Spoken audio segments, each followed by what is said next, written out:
Ūdensblusa cercopagis ir planktonisks vēzītis, kura raksturīgākā pazīme ir garš adatveida izaugums jeb aste.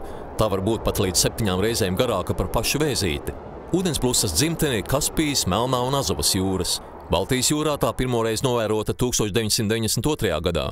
10 gadu laikā šī invazīvā suga iekaroja Baltijas jūras austrumu daļu, un tagad dažās vasarās tā var veidot gandrīz pusi no zooplanktona biomasas. Baltijas jūrā ūdensblusa nonāca ar kuģu balasta ūdeņiem, kas reizē ar kravu tiek uzņemti ostā. Nonācis galā, kuģis balasta ūdeni izlaiž ostas akvatorijā, līdz ar visiem tajā esošajiem dzīvajiem organismiem. Kur vēzīšu ir daudz, tie saķep zvejas tīklos, veidojot recekļveida masu.